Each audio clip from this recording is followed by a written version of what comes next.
नमस्कार। ब्रह्मनाद में आप सभी दोस्तों का हार्दिक स्वागत है।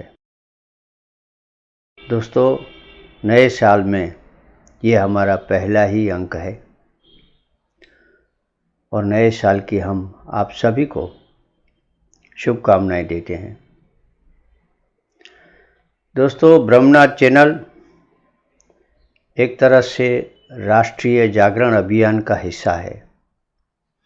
ये कोई व्यावसायिक चैनल नहीं है, ना ही इसमें कुछ पैसे कमाने के हमारे प्रयत्न है। हम सिर्फ यही चाहते हैं इस चैनल के माध्यम से भारतीय संस्कारों, संस्कृति और विकास की यात्रा में हर एक देशभक्त हमारे साथ जुड़े। यही हमारा एक नम्र प्रयास है। दोस्तों, भारत और भारत के विचार हमेशा उदात्त और मूल्यनिष्ठ रहे हैं। हमारे इतिहास में ऐसी कई घटनाएं हैं जो हमें प्रेरक जीवन का संदेश देती है। हमें इस सदी में सबसे ज़्यादा जागरूक रहने की ज़रूरत है। इसीलिए हमारे आसपास जो घटनाएं बनती हैं या देश विदेश में जो घटनाएं बनती हैं और जो हमारे तक समाचार के माध्यम से पहुंचती है, उसके भीतर में जाकर हम अपने देश के लिए क्या अच्छा है, क्या बुरा है, किससे जागरूक रहना चाहिए, बस ऐसी भीतर की बातों को उजागर करके जन जन तक पहुंचाने का हमारा एक प्रयास रहता है। फिर भी ये चैनल उपदेशात्मक न होकर घटना और विचारों से भरपूर रहे और शुद्ध सत्य के नज़दीक रहे, ये भी हमारी कोशिश रहती है। अतः हम हर एक राष्ट्रभक्त, राष्ट्र प्रेमी को अपील करते हैं कि आप हमारे साथ जुड़िए। राष्ट्र प्रेम की इस यात्रा में हम सब मिलकर अपने राष्ट्र के लिए कुछ नया सोचें, कुछ नया करें और एकजुट रहें। कृपया आप सभी ब्रह्मनाद को सब्सक्राइब करें, लाइक करें, कमेंट करें और अपने दोस्तों या अपने परिवारजनों तक पहुँचे ये कोशिश करें। हमें पूरा भरोसा है कि भारत की सोशल मीडिया से जुड़ी हुई नई जनरेशन अपने देश के लिए आगे बढ़ेगी और इस विचारों को आगे ले जाएगी। दोस्तों, अब आते हैं दीपावली के त्यौहार के बाद या इसके बीच में क्या क्या घटनाएं बनी। सबसे पहले तो अच्छी खबर ब्रिटेन से आई और हमारे देश के सारे समाचार माध्यमों पर छा गई, दुनिया में छा गई। भारतीय मूल के ऋषि सुनक ब्रिटेन में प्राइम मिनिस्टर बने। भारत के अंदर और बाहर इसकी मिली जुली प्रतिक्रिया रही। अलगाववादियों ने इस तरह से देखा और राष्ट्रभक्तों ने दूसरी तरह से देखा। हम ऋषि सुनक जी को अभिनंदन के साथ ऐसी शुभकामनाएं भी देते हैं कि वो ब्रिटेन के लिए बहुत अच्छा काम करेंगे और अपने भीतर छुपी हुई भारतीयता को सारी दुनिया के सामने उजागर करेंगे। दोस्तों, ऋषि सुनक ने आते ही चीन की एक इंस्टीट्यूशन जो बहुत ही कंट्रोवर्शियल थी और ब्रिटेन की यूनिवर्सिटी में थी, कॉन्फ्यूशियस इंस्टीट्यूशन, उस पर बैन लगा दिया और चाइना को एक मैसेज दे दिया कि ऋषि है तो मुमकिन है। इसी तरह उन्होंने भारत भी अपने मंत्री को भेजा और भारत के साथ सबसे पहली बातचीत की और भारत के साथ जो ट्रेड का जो काम चल रहा है, जो दोनों मुल्कों में एक फ्री ट्रेड के हिसाब से चलेगा, उसके लिए एक भूमिका तैयार की और आगे चलकर हमें उसमें भी अच्छे समाचार मिल सकते हैं कि भारत के साथ ब्रिटेन ने फ्री ट्रेड का काम शुरू कर दिया। दोनों देशों के हित में ये रहेगा और दुनिया में भी एक सबक रहेगा और हो सकता है आगे चलकर सारी दुनिया ऐसे प्रस्तावों पर आगे बढ़े। दोस्तों, इसी बीच रशिया के राष्ट्रपति पुतिन ने भारत की विदेश नीति की प्रशंसा की और भारत के प्रधानमंत्री श्री मोदी जी को एक महान देशभक्त बताया। ये रशिया से हमारी दोस्ती का एक बहुत बड़ा जो है एक ऐसा पड़ाव है जहाँ पर आकर भारत और रशिया की मैत्री दुनिया को एक संदेश दे रही है कि सालों से ये दोस्ती में कोई दरार नहीं पड़ी। दोस्तों, इसी दोस्ती के नाते यूक्रेन में शांति की स्थापना के लिए भी हम काम कर रहे हैं और हम चाहते हैं कि युद्ध बंद हो और यूक्रेन और रशिया और नाटो देशों के बीच में भी वार्ता शुरू हो और उसके अच्छे परिणाम निकले। हो सकता है भारत जल्दी से इसमें कामयाबी हासिल करे और युद्ध के डर से जो आर्थिक जो बर्बादी हो रही है उससे दुनिया बच जाए। तो ये भारत का एक बहुत बड़ा काम होगा और प्रधानमंत्री श्री का ये बहुत बड़ा विश्व शांति के लिए कंट्रीब्यूशन होगा। दोस्तों, एक नई अर्थव्यवस्था हमारे सामने आ रही है और उसी अर्थव्यवस्था के चलते हमारी नई दुनिया का एक नया मैप हमारे सामने आहिस्ता आहिस्ता उजागर हो रहा है। भारत का उसमें अग्रिम हिस्सा होगा और अग्रिम साझेदारी होगी और भारत ही उसको लीड करेगा, ऐसी हर संभावना है। उधर अमेरिका की नेशनल डिफेंस स्ट्रेटेजी कमेटी ने, डिफेंस डिपार्टमेंट ने अभी हाल ही में एक और रिपोर्ट जाहिर की है जिसमें उन्होंने भारत के साथ का गौरवपूर्ण जिक्र किया है और हिंद महासागर में और एशिया में चीन की जो दादागिरी है उसको ख़त्म करने के लिए या रोकने के लिए भारत का साथ अनिवार्य है, ऐसा अमेरिका की डिफेंस डिपार्टमेंट की कमेटी ने अपने एक स्ट्रेटेजिक रिपोर्ट में कहा है। दूसरी तरफ आश्चर्य की बात एक हो गई है और वो है ट्विटर जो एक सोशल मीडिया पर एक बहुत बड़ा सशक्त माध्यम है, उसको एलन मस्क ने खरीद लिया है और आते ही उन्होंने उसके सीईओ जो भारतीय मूलक थे उनको नौकरी से बर्खास्त कर दिया है। कहते हैं कि ट्विटर के इस सौदे के पीछे चीन का भी हाथ है और चीन नहीं चाहता कि भारत सोशल मीडिया पर अपनी तरह से अपने लोगों द्वारा विश्व में एक ऐसी छवि ऊभी करे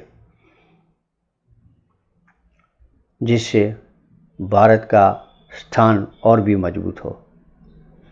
दोस्तों, हम जानते हैं कि आजकल सोशल मीडिया जो है वो एक मनोवैज्ञानिक युद्ध है। ये करोड़ों लोगों पर एक मनोवैज्ञानिक प्रभाव डालता है और इसमें आने वाली घटनाओं से, इसमें आने वाले अच्छे या बुरे समाचारों से या प्रतिभाओं से बहुत से देशों में आर्थिक समस्या भी खड़ी हो जाती है और राजकीय उथल पाथल भी हो जाती है। तो ऐसे माध्यमों को हमें बहुत सहजता से नहीं लेना चाहिए बल्कि बड़ी गंभीरता से उसको लेना चाहिए और हमारी बारीक नज़र रहनी चाहिए कि ट्विटर पर अब क्या आ रहा है, ट्विटर किस तरफ जा रहा है, ट्विटर भारत को किस तरह से देख रहा है। क्योंकि भारत के दुश्मन सोशल मीडिया और प्रिंट मीडिया में भी है जो विदेशों में फैले हुए हैं। ऐसे लोगों से भारत की छवि को नुकसान न हो, इसलिए हमें जागरूक रहना चाहिए। ब्रह्मनाथ ऐसी कोशिश करेगा कि जहाँ तक हो सके हमें सही और अच्छे और सही जानकारी भरे समाचार मिले। घटनाओं के भीतर में भारत का क्या छुपा हुआ है वो भी मिले, ऐसी हम कोशिश करेंगे। इस साल में हम ये भी कोशिश करेंगे कि जानकारों के साथ इंटरव्यू के द्वारा जो और लोग भी बातें करते हैं सोशल पर, उसके साथ मिलकर हम उसके विचार भी आपके साथ साझा करेंगे। दोस्तों, इधर एक और बात भी हो गई कि अलगाववादी और माफियाओं ने जो कलम से काम करते हैं या बंदूक से काम करते हैं, तो गृह मंत्री जो राज्यों के हैं उनके साथ बैठक में प्रधानमंत्री जी ने आह्वान किया कि सारे देश में जो एजेंसियां हैं सरकार की, उसमें तालमेल हो और गृह मंत्रालय ऐसे लोगों पर निगाह रखे जो हिंसा फैलाते हैं या इस देश को बर्बाद करने की कोई योजनाएं सोचते हैं। सब राज्य सरकारों को एकजुट होकर काम करने का प्रधानमंत्री श्री ने आह्वान किया गृह मंत्रियों की बैठक के दरमियान। दोस्तों, वहीं हमारे केजरीवाल जी ने एक बहुत ही अलग ही बात कही कि भारत की करेंसी नोटों पर गणपति जी और लक्ष्मी जी की छवि होनी चाहिए। ये उसके अपने विचार है, लेकिन विश्लेषण की दृष्टि से अगर हम देखें तो ये वही तुष्टीकरणवादी राजनीति है जिसका वो आसरा लेना चाहते हैं। तुष्टीकरणवादी जो राजनीति है वो अच्छा बुरा नहीं सोचती, वो अपना हित सोचती है। जब हिंदू के साथ रहना है तो हिंदू की बात करेंगे, दूसरी लोगों के साथ रहना है तो दूसरों की बात करेंगे। इस तरह की राजनीति भारत को एक भटकाव देगी, कोई निश्चित लक्ष्य पर नहीं पहुंचा सकती। इसलिए हमें ऐसी खतरनाक राजनीति को पहचानना चाहिए और हमारे समाज में उसको कुछ भी स्थान न मिले, इसलिए जागरूक रहना चाहिए। दोस्तों, अभी गुजरात के चुनाव आ रहे हैं, हिमाचल प्रदेश में भी चुनाव है, तो हमारे जहाँ जहाँ दर्शक है उनसे हमारी खास अपील है कि वो तुष्टीकरणवादी पार्टियों से दूर रहें और उनके जो बातें हैं वो बातों को न माने और लोगों तक सही और सच्ची जानकारी फैलाएं। दोस्तों, इसी बीच हमारे पड़ोसी पाकिस्तान देश में एक बहुत ही गहरा संकट आकर खड़ा हुआ है। इमरान खान जी की लॉन्ग मार्च शुरू हो चुकी है। कभी इतिहास में लॉन्ग मार्च माओ त्से तुंग और डॉक्टर सुन यात सेन के नाम से जानी जाती थी, जो चीन में निकली थी, लेकिन उसमें तो किसानों और गरीब लोग थे। इसमें भी इमरान खान का कहना है कि पाकिस्तान की गरीब जनता है और उनका सीधा सामना पाकिस्तान की आर्मी के साथ है, पाकिस्तान की ISI के सामने है और पाकिस्तान की जो सरकार है उनके सामने है। तो अब वहाँ पर जो राजनीतिक चिंता करने वाले पंडित है वो देखते हैं कि शायद पाकिस्तान में गृह युद्ध जैसी स्थिति हो जाए। इमरान खान ने इस्लामाबाद की ओर कुछ शुरू कर दी है, लाखों लोग इसमें शामिल हुए हैं। वो लोकशाही की बात करते हैं, वो ISI के सामने बहुत ही बड़ा चार्ज रखते हैं। इसी को सामना करते हुए अभी हाल ही में पाकिस्तान के ISI और आर्मी के जनरल ने मिलकर एक साझा प्रेस कॉन्फ्रेंस की, जिसमें उन्होंने इमरान खान के आरोपों को झूठा है ऐसा बताया। इससे पहले इमरान खान ने आर्मी और ISI को मीर जाफ़र और गद्दार कहा था। ये बहुत ही सख्त लफ्ज़ है, लेकिन पाकिस्तान के अंदर जो स्थितियां हैं उससे ऐसा लगता है कि इस बार कोई निर्णायक युद्ध होगा इमरान खान और आर्मी और ISI के साथ। हम चाहते हैं कि पाकिस्तान कमज़ोर न रहे और एक स्टेबल स्टेट बने, आर्थिक तौर पर भी स्टेबल रहे और सामाजिक और राजनीतिक तौर पर भी वो स्टेबल रहे, ताकि भारत के सामने जो उसने दुश्मनी की बात की है तो उसमें उसको कुछ समझ आए कि दुश्मनी से काम नहीं चलता है, दोस्ती और विकास से गरीब जनता का भला हो सकता है। हम चाहते हैं कि पाकिस्तान के जो नेता लोग हैं वो जल्दी से इस बात को समझेंगे और अच्छी राह पकड़ेंगे।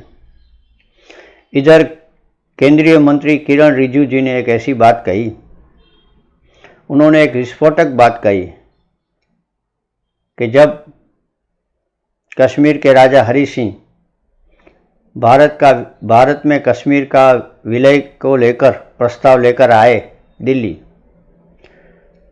तो पंडित नेहरू जी ने उसको ना बोल दिया। कहते हैं कि 3 बार राजा हरि सिंह ने ऐसी ऑफर की कि वो भारत में विलय चाहते हैं, पूर्ण विलय चाहते हैं कश्मीर का, लेकिन पंडित नेहरू जी ने एक शर्त रख दी कि कश्मीर का कश्मीर जिसके हाथों में सौंपेंगे वो तो शेख अब्दुल्ला जी ही होंगे। हरि सिंह ये बात नहीं मान रहे थे, इसलिए नेहरू ने चीढ़ कर 3 बार उस प्रस्ताव को ठुकरा दिया। उसके बाद की जो स्थिति है वो आज हम देख रहे हैं। दोस्तों, ये इतिहास में एक ऐसा पन्ना है जिस पर बहुत बड़ी बहस होनी चाहिए, और इस बहस से जो सत्य निकलेगा वही फिर हमें कुछ बात बता पाएगा कि आखिर हुआ क्या था। जैसे देश विभाजन हो गया तो क्यों हो गया, और कश्मीर में की दरखास्त पंडित नेहरू जी ने अगर नकारी तो क्यों नकारी। हम चाहते हैं कि गवर्नमेंट इसके बारे में जो सच्चाई है वो सच्चाई बाहर लाए, पार्लियामेंट में लाए और देश के समक्ष भी लाए, ताकि देश को पता चले। दोस्तों, ये सारी बातें जो हैं वो हम इसलिए आपसे कह रहे हैं कि कश्मीर का प्रश्न आज भी,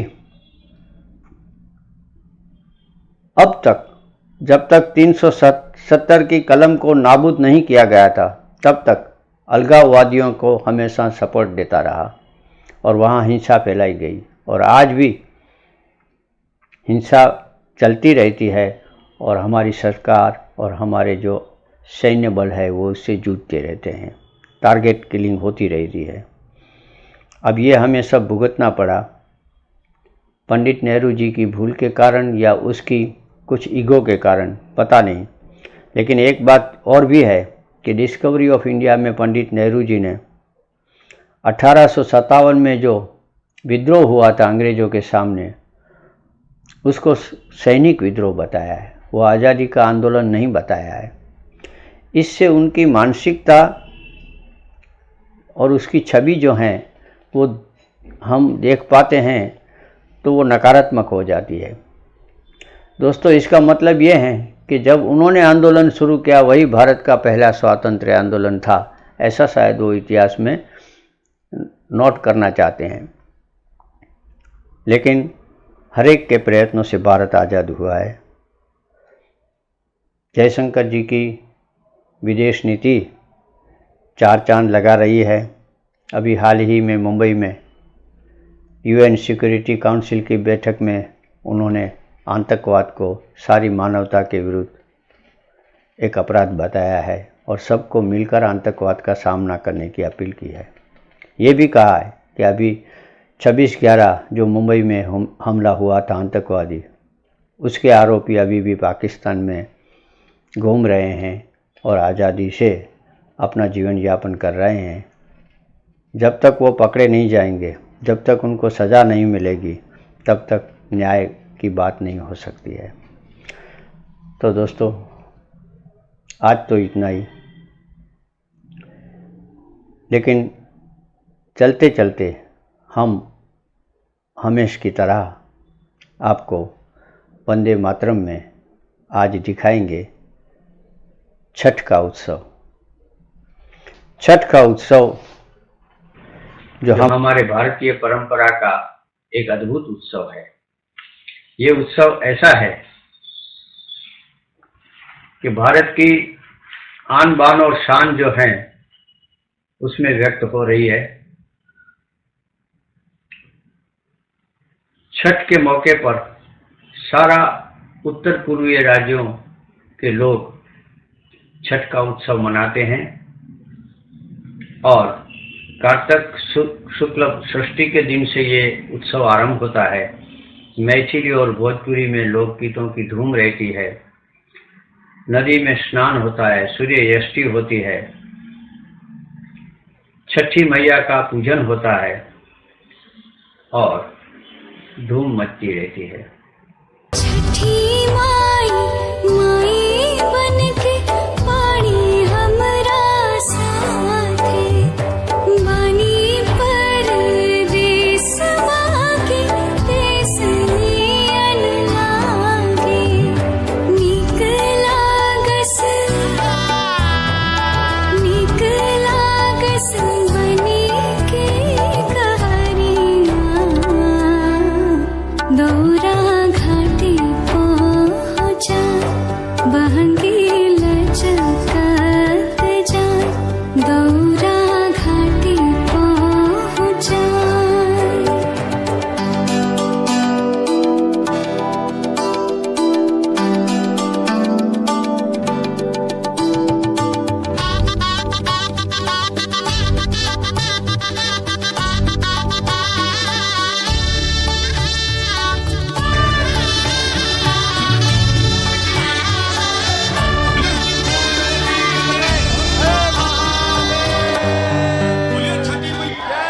जागो इंडिया जागो राष्ट्रीय जागरण अभियान में आप हमारे साथ जुड़िए, राष्ट्र की सेवा में आइए और अपने विचारों को भी व्यक्त कीजिए।